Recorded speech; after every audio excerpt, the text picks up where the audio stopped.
Yeah. You watched the show Starting Five. Yeah. Which I is, watched the first couple episodes. Yeah. which I don't know that I'm into this these documercials, right? That's what a lot of them are now. Mm-hmm. And if you have control over your own documentary, it's got to be exceptional. Like the That's why I was so into the NHL thing. First off, it's because they didn't. But yeah, this NBA one, they're all gonna get. I'm sure LeBron's an EP or some, and it's his company that's doing it. So yeah, like Last Dance was a Jordan production, but it was pretty damn good. Yeah, I the mean, Brady ones were the same thing. Yeah. The Patriots one was a Kraft thing, Yeah. and that ended up getting some drama out of it. But yeah, what was the example you were going to use? You said except for No, the Last Dance. oh, okay. So, what are your thoughts early on about it? It's you know what it's really like a lot of the other ones in terms of you don't learn a lot. You know, it's like Tatum wanted to be a player since he wanted to be an NBA player since he was a kid. Like okay, no one takes care of his body better than LeBron does. He's such a professional. Yep, got that. Domantas Sabonis, real underrated player, and he plays in Sacramento, so a lot of people don't really even recognize how good he is. Anthony Edwards, boy, can he chat. He thinks he's the best. You know who else thinks he's the best? Jimmy Butler. It's like it's really pretty run of the mill. It's I don't have anything really nice to say about it so far. It's not like god awful, like terrible. But Did you watch a whole episode? I watched 3. Yeah, yeah. There's nothing better than somebody that says something sucks, but you just watched. You've now made the effort to spend close to 3 hours of your life on it. Yeah, and I skipped through one of them to get to the Tatum stuff, but yeah, it's I don't know. There's just been nothing really to it. They're already into the semi. They're really propping up the NBA in season tournament, which makes a ton of sense because the Lakers won it. This is a LeBron production, and the Lakers won it, and LeBron is like the NBA tells LeBron, hey, you know what? This NBA Cup, you can really hype it up a little bit in the show. I think you can put some great content in the show. And so it's a match made in heaven. And so, but I say that to say that was in like December, right? Yeah. No. So we're mid-December. you know a third of the way through the season here, and it's like I haven't seen anything really worth. What's your favorite? Like all access. What's kind your of stuff. favorite character trait? This is a tough question because I know they're limited when we're talking about positivity here. Favorite character trait of LeBron so far that you've seen in this documentary? What do you like about him the most? Like just a personality thing. Yeah, like just what you've taken where you were like, oh, it's okay. I knew we would hit like a brick wall. I mean, I just like I don't even have him for really any of them so far. I mean, LeBron's not a bad guy at all. I did think it was he's played some good music. There's been some good music in this show. We got some Fall Out Boy when Jimmy did the emo. LeBron is playing a lot of Jay-Z. But when they open it, it's Halloween at the James house, and he dresses as Beetlejuice, and like they bring in the makeup people and everything, and it looks obviously really good. And I kind of talked about this on my show, but like literally the first line of this thing is, "I love Halloween. It's my favorite holiday." And you know what I'm talking about. Like, we've heard that with LeBron so much. But it's like, not really, dude, because when you said something, it opened my eyes to the situation that I guess he loves everything. Yeah, and the famous meme was someone on the shop saying, like, you need to be comfortable in uncomfortable situations. And it cuts to LeBron. He's just like, that's my favorite saying. That's my favorite saying. That's my favorite saying. And it's like, is it, dude? It's okay if it's not, you know. And he's always like reading a book, but it's always on like page 3, you know. Yeah. So, and that's where I'm like, LeBron, you don't have to be like that, man. Like, no one thinks you're dumb, you know. Yeah, no, really. I mean, we also don't think you're going to be this genius orator or anything. You're a pretty bright guy who does a lot of good things. That is at the very top of what he does.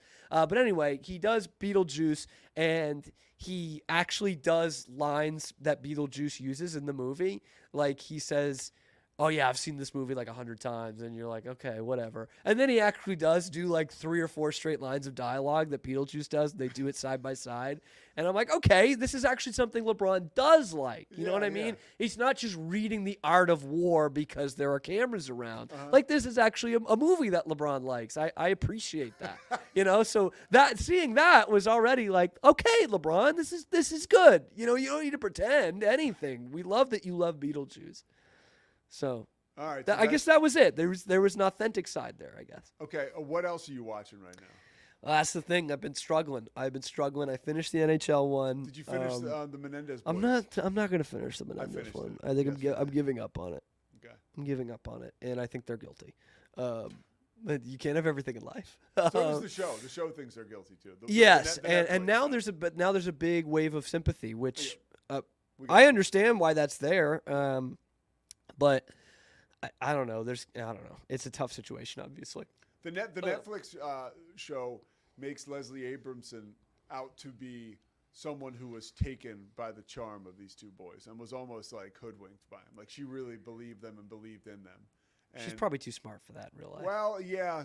No, you're exactly right. That's what they do. I think that's almost a disservice to Leslie. Yeah. I mean, it could have happened. It could have happened, but especially when you put into contrast that Shapiro just did not fall for it whatsoever. OJ comes into the cell next to Lyle, and he no Eric, and Eric has a conversation with him. I mean, it's really great. They do a good job. What's really damning is that I haven't seen that clip. Well, that's been out for weeks. Well, here's the good news. I think it's because it's done as well as you could do it. They didn't. All you hear is the voice of the person who's supposed to be OJ. And Eric is talking to him, and he tells him like, I don't think you should get Bob Shapiro. He's not. he's overrated. Oh my god! But it's clear that Eric doesn't have much self-awareness about where they really are in the zeitgeist of the public anymore. Like he's comparing himself to OJ, him and his brother's case to OJ. And at this point, here's the one thing I can take from it, and this is why prison. It's crazy. Like you just rot in there. OJ's like, man, you're one of the Menendez boys. Like you guys killed your parents, and Eric says whatever. He's like, you guys have been in here for a long time. Correct, Orenthal. It's been like, if you think about it, it'd been like 4 years at the time, and they're after their first mistrial. God, so anyways, but I don't have much after that. Don't have much to watch. No, I watched watched some weird autistic YouTube stuff. Have you ever watched Love Is Blind? I tried to make the first season. They did it on Netflix. It's not terrible. I gotta be high to watch reality TV, man. I'm trying to think if there's any show. I was looking at HBO yesterday. There was nothing really. I think a couple good things are coming. What about that one Mike told us about, that Tiger King type? Chimp Crazy. Now streaming on HBO. I heard it was rough. I heard it was it was like a train wreck, right? Like the woman was. Oh, she's insane. Yeah. Yeah, they're all insane. She's single? But they collect wild animals. I mean, what do you expect? Yeah. And the thing that came out of it for me, the biggest revelation, is that the state of Missouri, you can do anything you want with an endangered animal. That's literally what they say. I'll be dead in the cold ground before I recognize Missouri.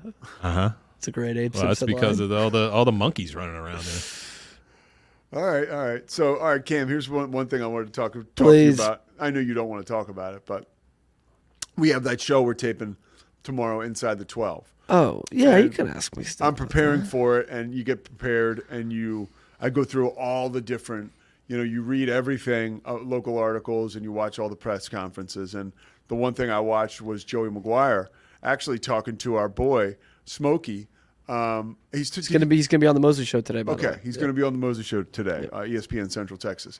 But I appreciated he kind of talked about this tech. First of all, he recruited Garmin Randolph and Matt Jones. Those are two guys. Garmin Randolph could have gone to Alabama, and he went to play for Matt Rule and Joey Maguire at Baylor.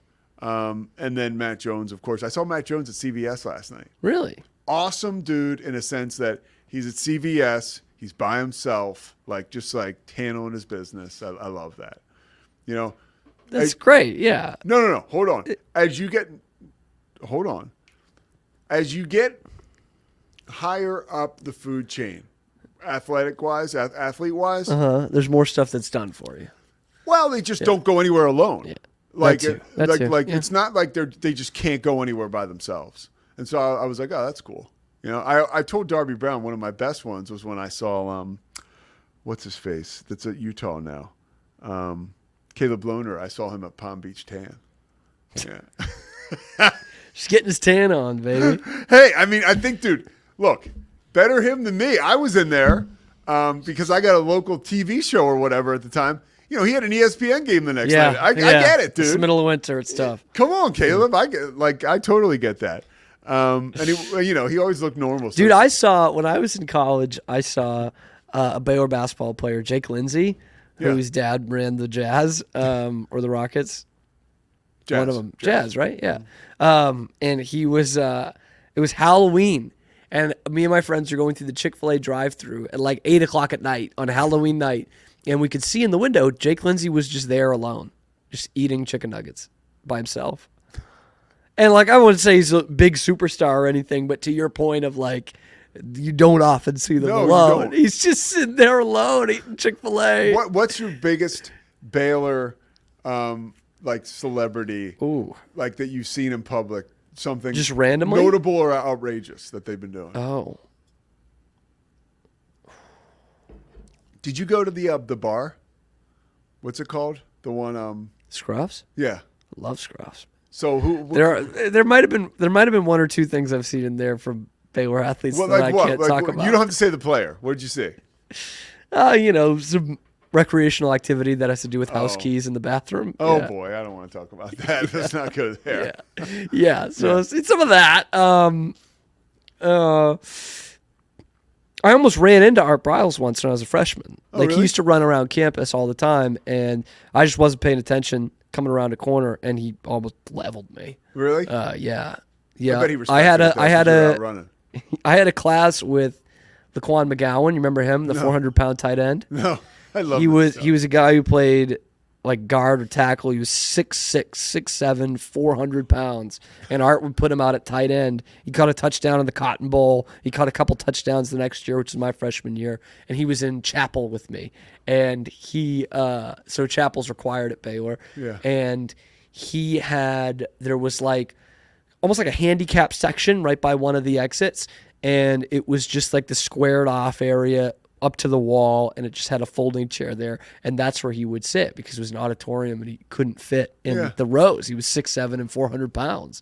So that's where I remember Laquan McGowan from as well. I'm glad I didn't almost run into him. That would have I been. think that stuff is super interesting. But anyways, back to Joey McGuire. He talked about how, he's still, those guys are like family to him. He mentioned that, the rivalry, and he did such a nice job of articulating it. Like, look, it's emotional, but not really anymore. The like Butt Bowl?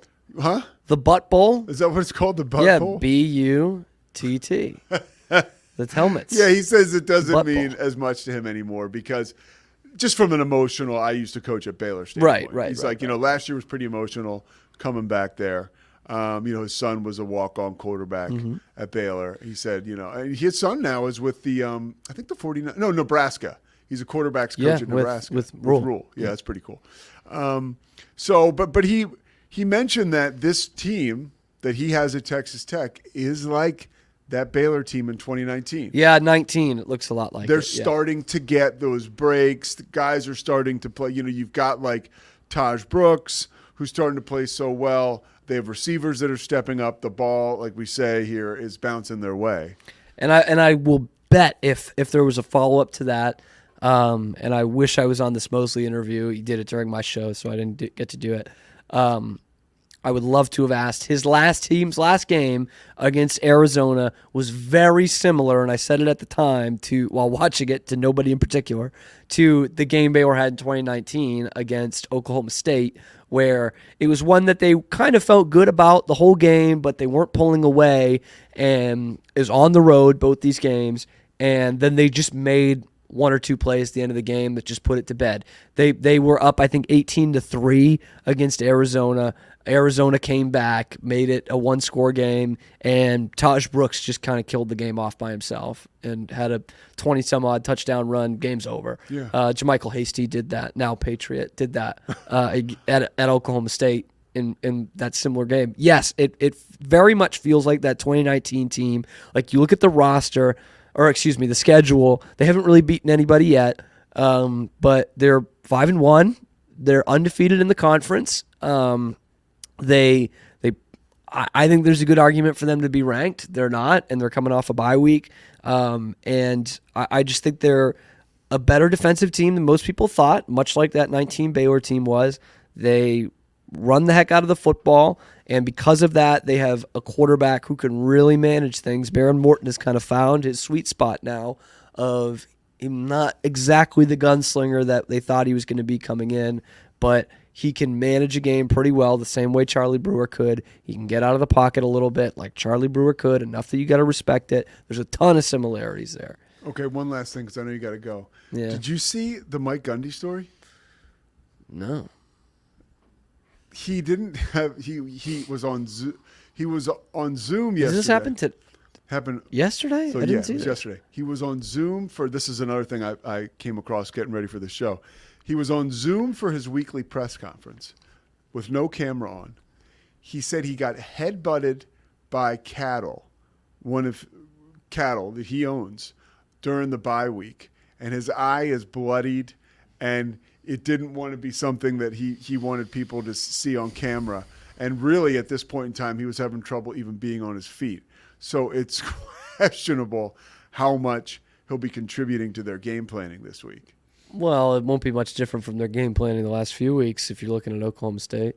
He said the cattle must have been watching us play. Pissed off. What a weird week for the coaches, man. Harbaugh went to the sideline, or went to the medical tent the other day, and I was like, there's no way that's not diarrhea or vomit, which it probably was from what we heard later. And Mike Gundy can't get out of the way of the steer, baby. Yeah. That's a cowboy. That is full Okie. Cam Mike Stewart, Gundy. The Cam Show, tomorrow, 11 o'clock, ESPN Woo! Central Texas, today with my man Matt Mosley. All right, the Pete Souza Show, powered by Rogue Media Network. Back after this. It's the Pete Souza Show. Sports.